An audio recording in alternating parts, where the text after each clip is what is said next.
بچے پھول کی مانند ہوتے ہیں، ان کی حفاظت، دیکھ بھال والدین کی ذمہ داری ہے، فرض ہے، والدین کا ایک رشتہ ہے، اس کی بڑی اہمیت ہے، اس میں ایک بڑا یہ لفظ مناسب تو نہیں ہے لیکن ایک بڑا رومانس ہے اس رشتے میں، ایک بڑا اورا ہے اس رشتے کا. لیکن کیونکہ جب مثال دینی ہوتی نا تو، اور جب محبت کی مثال اور رشتوں کی مثال دینی ہوتی تو وہ مثال آ کے ختم ہو جاتی ہے جو آپ کے والدین سے آپ کا تعلق ہوتا ہے. اور یہی کہا جاتا ہے کہ ہمارے والدین سے زیادہ ہم سے اور کوئی محبت نہیں کر سکتا. لیکن شفاعت ہم دیکھ رہے ہیں کہ اب بہت بہت دل دہلا دینے والے واقعات اسی محبت کو لے کے سامنے آ رہے ہیں. جی جناب،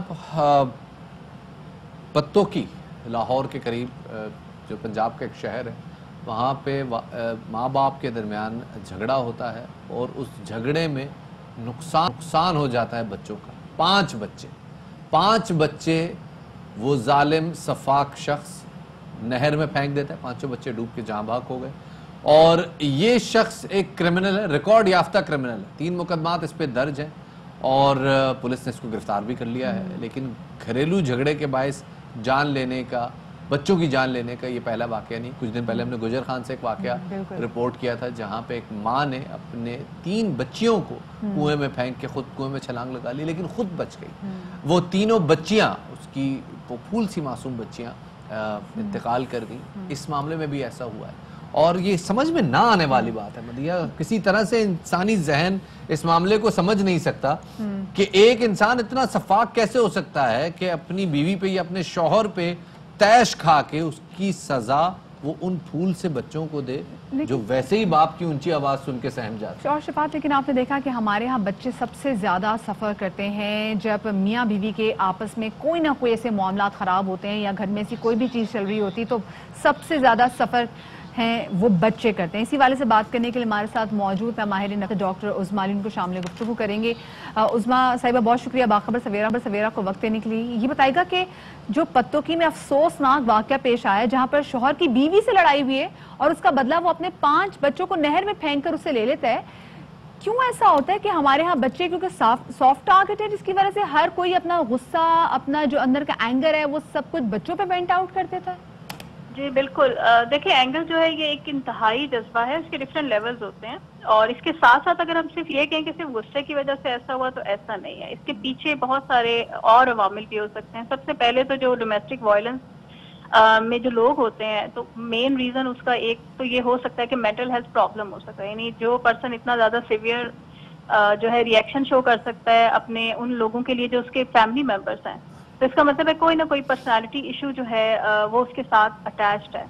اور ساتھ میں بہت سارے لوگ جو ہیں وہ غصہ جو ہے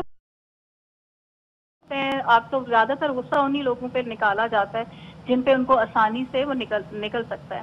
اور میاں بیوی کے جو لڑائی جھگڑوں میں موسٹلی کیا ہوتا ہے کہ اگر بیوی جیسے چھوڑ کے اس واقعے میں چلی گئی تو ہسبینڈ جو ہے وہ اگر بچوں پہ غصہ نکالا تو ایکچولی میں وہ بدلہ لے رہا ہے اپنی بیوی کے ساتھ تاکہ وہ بچوں کو ان سے دور کر دے. تو یہ ایک بہت بڑا ریزن ہو سکتا ہے. باقی جب ہم یہ بات کرتے ہیں کہ کیا ریزن ہوتا ہے تو انڈیویجول ٹو انڈیویجول چیزیں ویری بھی کرتی ہیں نا، تو اس میں ہمیں پھر ڈیٹیل ہسٹری بھی ہمیں لینی ہوتی ہے. ہمیں یہ بھی دیکھنا ہوتا ہے کہ اس کے کیا عوامل پیچھے رہے ہیں یا اس کی پرسنالٹی کیسے بنی ہے، اس کے کس طرح کے سرکمسٹانسز جو ہیں وہ رہے ہیں. یہ ڈاکٹر صاحب آپ نے بڑی بات جو کہی ہے بڑی خاص اہمیت کی عامل ہے. یہ جو آپ نے ماضی کی بات کی ہے نا کہ جی پیشنٹ کا ریکارڈ ہوتا ہے، ہم یہ دیکھتے ہیں ہو سکتا ہے شاید وہ اس شدت کا نہ ہوتا ہو لیکن اگر معاشرے میں عمومی طور پہ دیکھا جائے تو کچھ جو جذباتی والدین ہوتے ہیں ہم دیکھتے ہیں بات پہ بچوں کے سر کی قسم کھا کے بات کرتے ہیں. یہ ایک بڑا انتہائی اقدام ہوتا ہے. ایسے کوئی نارمل انسان جو ذرا بچوں کے معاملے میں ذرا نرم دل رکھتا ہے وہ سن نہیں سکتا. جو سوچ سمجھنے کی جس میں صلاحیت ہوتی ہے، جو پراپر ڈیسیجن لے سکتا ہے، اپنے ایموشنز کو کنٹرول کر سکتا ہے، وہ اس طرح کی جو ہے انتہائی قدم نہیں لے گا. لیکن جس میں امپلسیوٹی ہے یا جو اس وقت سوچنے سمجھنے کی صلاحیت اس کی چلی جاتی ہے، یہ بہت سیلف سینٹر سم ٹائم ایسے موقعوں پہ لوگ ہو جاتے ہیں، تو وہی اس طرف جو ہومیسائیڈل بیہیویئر ہے یا سوسائڈل بیہیویئر ہے اس کی طرف چلے جاتے ہیں. تو ایکچولی میں اس وقت ان کا اپنا کنٹرول لوز ہو جاتا ہے. صحیح. ڈاکٹر صاحب، یہ جو پتوکی میں جو شخص تھا اس کا تو اپنا کرمنل ریکارڈ موجود ہے. کتنا خوفناک اور کتنا جان لیوا ہو سکتا ہے کسی بھی بچے کے لیے، کسی بھی ایسے پیرنٹ کے ساتھ رہنا جس کا ایک آلریڈی کرمنل ریکارڈ موجود ہو. یہ تو بچے کی اپنی سیفٹی کے لیے اچھی بات نہیں اور ہم نے دیکھا کہ واقعہ بھی پیش آ گیا.